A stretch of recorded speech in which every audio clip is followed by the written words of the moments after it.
அனைத்து சகோதர சகோதரிகளுக்கும் எனது பைந்தமிழ் வணக்கம். இன்னைக்கு நல்லவர்களை வணங்கு அப்படின்ற தலைப்பில் பக்தர்களுக்கு ஆசி வழங்கியபடியே பத்திரிகையாளர் ஒருவருக்கு பேட்டி கொடுத்து கொண்டிருந்தார் காஞ்சி மகா பெரியவர்.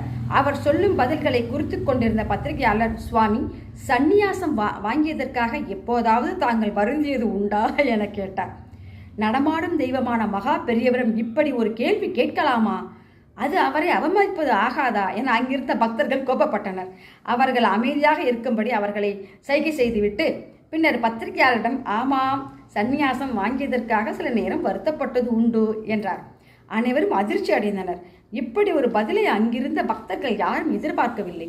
அதற்கான காரணத்தை தாங்கள் சொல்ல முடியுமா என கேட்டார் அந்த பத்திரிகையாளர். நாம சங்கீர்த்தனம், கடவுளின் பெருமைகளை இசையுடன் பாடுவது செய்வதற்காக பாகவதர்கள் அடிக்கடி மடத்திற்கு வருவார்கள். பாடத் தொடங்கும் முன் அவர்களின் காலில் பக்தர்கள் விழுவது வழக்கம். சந்நியாசியாக இருப்பதால் நான் அதை செய்ய முடியாது. உத்தம குணம் கொண்ட நல்லவர்களை வணங்கவில்லையே என சந்நியாசம் வாங்கியதன் பின் எண்ணி கவலைப்பட்டிருக்கிறேன் என்றார் மகா பெரியவர். இதை கேட்டு அங்கிருந்த பக்தர்களின் மனம் நெகிழ்ச்சி அடைந்தது. பாகவதர்களின் பெருமைகளை நமக்கு புரியும்படி சுவாமிகள் எப்படி சொல்கிறார் என தங்களுக்குள் பேசிக்கொண்டனர். நல்லவர்களை கட்டாயம் வணங்க வேண்டும் என்பதை சுவாமிகள் இதன் மூலம் நமக்கு உணர்த்துகிறார். கேட்டதுக்கு மிக்க நன்றி. வாழ்க வையகம், வாழ்க.